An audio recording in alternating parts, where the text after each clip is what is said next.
কসাই বলে আমার মা প্রতিদিন রাতে খুশি হয়ে একটা পাগলা দোয়া করে, গত কয়েক বছর ধরে এই দোয়াটা করছে, অনেক বছরের দোয়া। আমি জানি কোনোদিন এই দোয়াটা কবুল হবে না। সাইয়েদনা মুসা বললেন কি দোয়া? সাইয়েদনা মুসা আলাইহিস সালাম আল্লাহরে বললেন, আল্লাহ মাইয়াকুনু জালিসি ইয়াউমাল কিয়ামা, কিয়ামতের দিন আমার সাথী কে হবে? আল্লাহ বললেন সাহিবুকা ফিল জান্নাতি জাজ্জার, কিয়ামতের দিন তোমার সাথী হবে একজন কসাই। কে হবে? জোরে বলেন না। সাইয়েদনা মুসা আলাইহিস সালাম একটু ফেড়া বলেন, কি রে কসাই কেন আমার সাথী হবে? আমি নবী মানুষ, নবী হবে আমার সাথী, আল্লাহর ওলিরা হবে আমার সাথী, কেন কসাই হবে আমার সাথী? রব্বুল আলামিন বললেন, মুসা যাও নিজেই যে দেখে আসো কেন কসাই হবে তোমার সাথী। সাইয়েদনা মুসা আলাইহিস সালাম কসাইয়ের দোকানে গেলেন, যে দেখে না কসাইয়ের স্পেশাল কোনো আমল নাই, খালি গোশত কাটে। কি কাটে? সারাদিন গোশত কাটার পরে বিকেলবেলা বড় একটা গোশতের টুকরা নিয়ে প্যাকেট করে বাড়ির দিকে রওনা হয়। সাইয়েদনা মুসা আলাইহিস সালাম তিনিও কসাইয়ের পেছনে পেছনে ছদ্মবেশে রওনা হয়ে যায়। কসাই বাড়িতে ঢোকার পরে সাইয়েদনা মুসা আলাইহিস সালাম দরজায় নক করতে লাগলেন। কসাই দরজা খুলে দিতে লাগলো। সাইয়েদনা মুসা আলাইহিস সালাম পরিচয় গোপন করে বলে, আমি একজন মুসাফির, আজকে রাতে ও কসাই ভাই আপনার বাড়িতে থাকতে চাই। কসাই বলে, আহলান সাহলান, আসেন এই ঘরের মধ্যে বসেন, পাশের ঘরে আমার একটু কাজ আছে। পাশের ঘরে যে কসাই মাচার উপর থেকে বৃদ্ধা একটা নারীকে নামিয়ে নিজ হাতে গোসল করে টাওয়াল দিয়ে গা মুছে গোশত রান্না করে রুটি বানিয়ে রুটি আর গোশত এই বৃদ্ধা মহিলার মুখের মধ্যে তুলে দেয়। মহিলাটা তৃপ্তি সহকারে খাওয়ার পরে হাত দুইটা উপরের দিকে তুলে আঁচলটা পেতে আল্লাহর ডেকে বলে, আল্লাহ আমার ছেলের উপর আমি সন্তুষ্ট, এই বলে বিড়বিড় করে কি যেন দোয়া করে দেয়। মহিলাটাকে খাওয়ানোর পরে কসাই প্লেটের মধ্যে গোশত আর রুটি এনে সাইয়েদনা মুসার কাছে এসে বলে, ও মুসাফির ভাই, এই নেন আপনার রাতের খাবার। রাতের খাবার খেয়ে আপনি ঘুমিয়ে যান, সকালে আপনি যাবেন আপনার পথে, আমি যাব আমার দোকানে। সাইয়েদনা মুসা বলে, ও কসাই আগে বলো এই বৃদ্ধা মহিলাটাকে।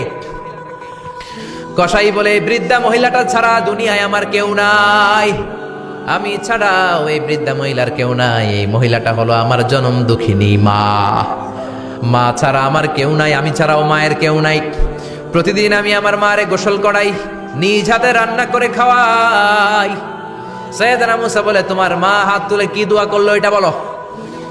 কসাই বলে, আমার মা প্রতিদিন রাতে খুশি হয়ে একটা পাগলা দোয়া করে, গত কয়েক বছর ধরে এই দোয়াটা করছে, অনেক বছরের দোয়া। আমি জানি কোনোদিন এই দোয়াটা কবুল হবে না।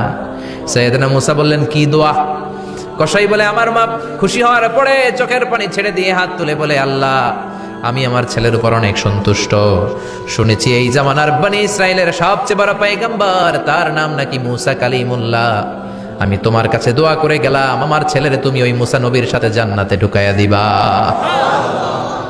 মুসা আলাইহিস সালাম বলে, কানেকশন তো এই জায়গায়, আসল কানেকশন তো এখানে, এটা তো মায়ের দোয়ার বরকত। আল্লাহু আকবার। এজন্য মায়ের দোয়ার বরকতে কসাইকে নবীর সাথী বানিয়ে দিয়েছে কে? বিশ্বনবী বাবা মার আদর পায় নাই, জন্মের আগেই বিশ্বনবীর বাবা নাই, 6 বছর বয়সে মা নাই, দাদার কাছে মানুষ হয়েছেন, চাচার কাছে মানুষ হয়েছেন। বিশ্বনবী হুদাইবিয়ার উমরা যেদিন করতে যাবেন, 1400 সাহাবীকে নিয়ে বিশ্বনবী উমরা করার জন্য রওনা হলেন। পথিমধ্যে আবওয়া নামক জায়গার মধ্যে বিশ্বনবীর মায়ের কবর। বিশ্বনবীর মায়ের নাম কি?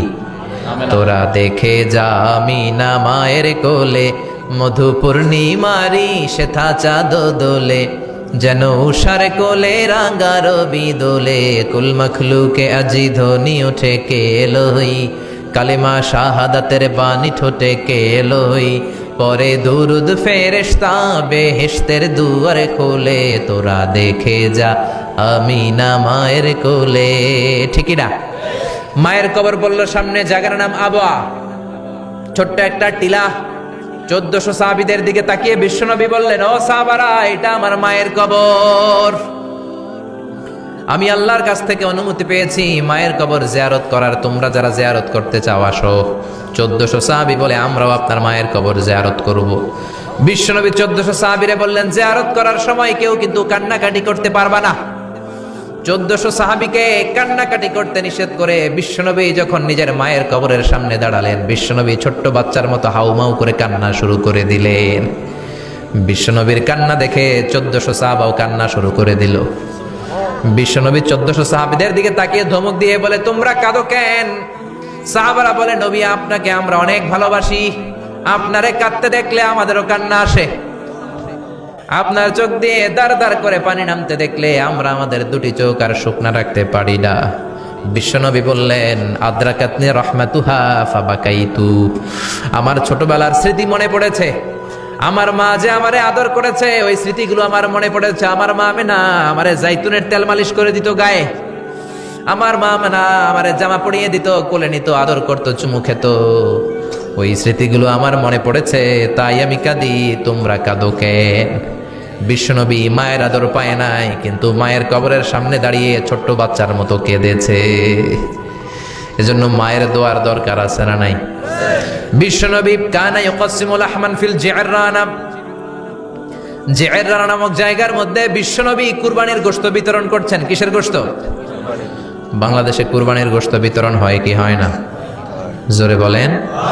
বিশাল লম্বা লাইন, বিশ্বনবী লাইনের মধ্যখান থেকে বৃদ্ধা একটা নারীকে আলাদা করে নিয়ে আসলেন। বিশ্বনবী নিজের গায়ের চাদরটা বিছিয়ে দিলেন, মহিলাটারে বসালেন, বড় একটা গোশতের টুকরা দিলেন, প্যাকেট দিলেন। বৃদ্ধা মহিলাটাও বিশ্বনবীর মাথার মধ্যে হাত বুলিয়ে দিয়ে দোয়া করে গেল। সাহাবীরা বললেন, ইয়া রাসূলুল্লাহ, ইয়া হাবিবাল্লাহ, হাজার হাজার মানুষ, কাউকে তো লাইন থেকে আলাদা করলেন না, কে এই বৃদ্ধা মহিলা? কেন এই মহিলারে নিজের চাদরের উপরে বসতে দিলেন? বিশ্বনবী বললেন, জন্মের আগে আমি বাবা হারালাম, 6 বছর বয়সে মাকে হারিয়েছি, মায়ের বুকের দুধ আমি খেতে পারি নাই। যেই মহিলাটারে আমার চাদরের উপরে বসতে দিলাম, এই মহিলাটা হলো আমার দুধ মা হালিমা, বনু সাদ গোত্রের হালিমা। এই হালিমার বুকের দুধ খেয়ে আজকে আমি তরতাজা নবী মুহাম্মদ। চিল্লায় কোন আল্লাহু আকবার। এজন্য মা বাবার দোয়ার দরকার আছে না নাই?